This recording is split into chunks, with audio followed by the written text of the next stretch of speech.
오늘의 말씀 마태복음 22장 23절부터 33절 말씀. 하나님 아버지, 오늘 금요일 이 아침도 주님의 은혜를 삼함으로 주님 앞에 나갑니다. 이 시간에도 우리 모두에게 말씀을 통해 하나님의 음성을 들려주옵소서. 예수님의 이름으로 기도합니다. 아멘.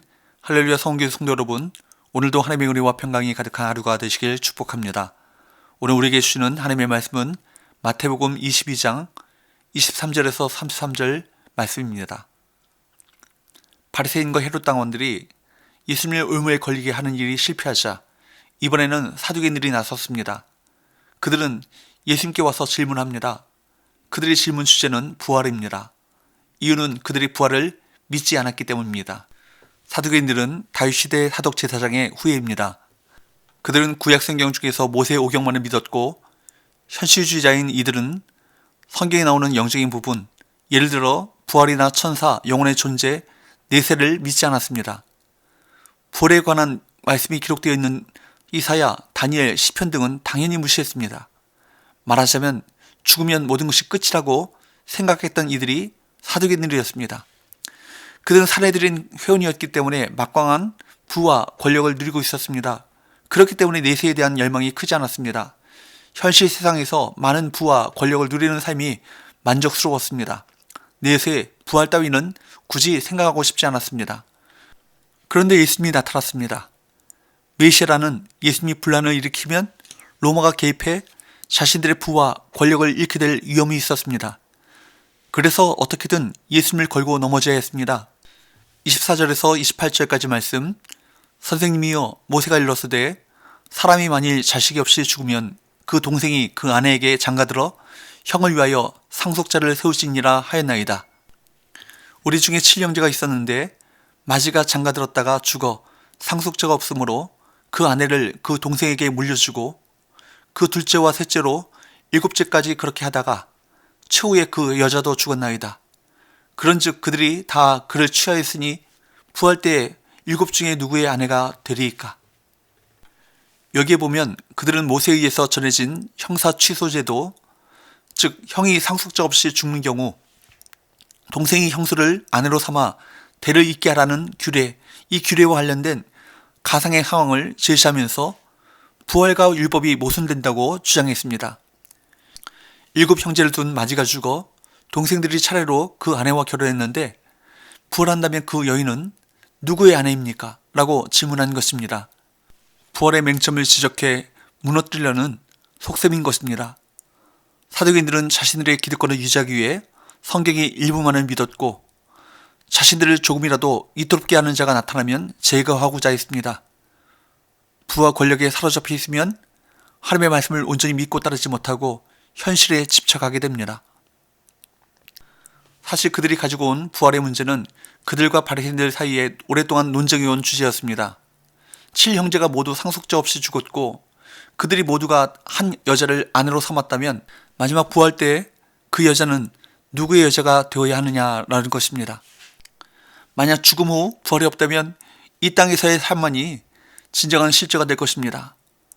부활에 대한 불신은 사람을 현세지향적이며 물질 중심적으로 만듭니다. 인간의 삶이 이 세상에서의 삶으로만 끝이 난다면 사람은 죽음을 향해 달려가는 존재일 뿐인 것입니다. 그러나 우리는 부활을 믿습니다. 죽음을 새로운 시작, 곧 영혼으로 향하는 관문으로 여깁니다. 부활신앙을 가진 자에게는 참 소망이 있습니다. 이에 예수님께서는 뭐라고 말씀하십니까? 29절. 예수께서 대답하여 이르시되 너희가 성경도 하나님의 능력도 알지 못하는 고로 오해하였도다. 29절에서 예수님께서는 사두개인들이 성경도 하나님의 능력도 알지 못해서 오해했다고 말씀합니다. 30절.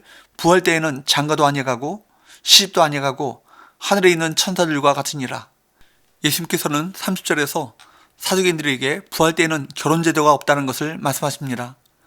결혼은 이 세상에서 현재 육체를 가지고 있는 동안 역사를 이어가도록 하신 하나님의 방법입니다. 예수님께서는 부활이란 하늘의 천사들처럼 영적인 존재로 살아나는 것이기 때문에 장가나 시집은 가지 않는다고 단언하십니다. 그 이상 더 상세하게 성경에서 기록하지 않기 때문에 더 이상 상상하는 것은 무리일 것입니다. 부활의 신비는 인간의 지혜로 판단할 수 있는 것이 아니라 믿음으로 받아들여야 할 진리입니다. 하나님의 진리는 인간의 추론과 지혜로 알 수 있는 것이 아닙니다. 믿음으로 알게 되는 것입니다. 이어서 예수님께서는 뭐라고 말씀하십니까?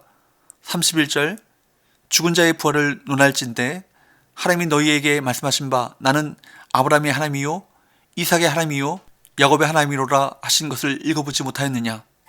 하나님은 죽은 자의 하나님이 아니요 살아있는 자의 하나님이시니라 하시니. 예수님께서는 사두개인들이 인정하는 출애굽기 3장 15절 말씀 나는 아브라함의 하나님, 이삭의 하나님, 야곱의 하나님이다를 부활의 증거로 인용하셨습니다. 그들이 하나님을 아브라함의 하나님, 이삭의 하나님, 야곱의 하나님이라고 부르는 것은 하나님이 죽은 자의 하나님이 아니라 산자의 하나님이심을 의미하는 것임을 지적하십니다. 이미 죽은 사람들을 현재 살아계신 하나님 자신과 연결해 말씀하셨다면 그들의 죽음이 끝이 아니라 부활하여 하나님 앞에 설 수밖에 없고 그렇듯 하나님은 산자의 하나님이심을 논증하는 것입니다. 그들의 조상들이 죽어 없어진 것이 아니라 하나님의 능력 가운데 살아있음을 지적하셨는데 이렇게 말씀하신 예수님의 대답에 대해 거기 있었던 사두개인들을 비롯한 거기 있던 모든 무리들은 어떤 반응을 보입니까? 33절 무리가 듣고 그의 가르치심에 놀라더라. 거기에 있던 모든 무리가 놀랄만한 가르침이요 담대한 선언이었던 것입니다. 이러한 종교인들의 질문들은 그들이 의도하는 정반대로 기이하고 놀라운 예수님의 지혜와 권세 그리고 성경의 참된 뜻을 사람들 앞에 드러내었고 도리어 질문한 그들을 사람들 앞에서 공개적으로 망신당하게 하는 결과를 가져왔습니다. 우리는 하나님의 능력과 성경을 오해하고 있지는 않습니까? 하나님의 말씀과 능력에 대한 확신과 신뢰를 더욱 든든히 견지함으로써 살아계신 하나님을 드러내는 제자들이 되시기를 바랍니다. 사랑하는 여러분, 하나님은 죽은 자의 하나님이 아니라 산자의 하나님이십니다. 하나님은 우리의 영원한 아버지십니다. 사나 죽으나 우리는 하나님께 영광을 올려드려야 합니다. 성도들은 부활신앙을 갖고 이 세상에서의 삶이 나그네 삶임을 알며 하나님의 뜻을 성취하는 고귀한 인생이 되기 위해 최선을 다해야 할 것입니다. 또한 부활을 소망함으로 현재의 고난도 이겨내야 합니다. 이처럼 부활신앙은 미래만을 위한 것이 아니라 하나님이 기뻐하시는 현재 삶을 위한 발판인 것입니다. 죽음은 인간이 직면하는 가장 큰 두려움이자 현실입니다. 그러나 죽음에 대한 바른 이해를 갖고 있다면 현재 삶을 바르게 살 수 있습니다. 죽음 이후의 세계가 보장된 성도는 평강과 소망 가운데 살아갈 수 있습니다. 부활신앙으로 승리하는 저와 여러분 되시기를 바랍니다. 기도합시다. 하나님 아버지 죽음에 대한 성경적인 진리를 올바로 붙잡게 하시고 부활 후에 살아있는 자의 하나님과 함께 누릴 천국 영광과 기쁨을 소망하게 하여 주셔서 이 부활신앙으로 세상을 승리하며 하나님의 뜻을 성취해 나가는 주님의 참된 제자들 될 수 있도록 도와주옵소서. 예수의 거룩하신 이름으로 기도합니다. 아멘.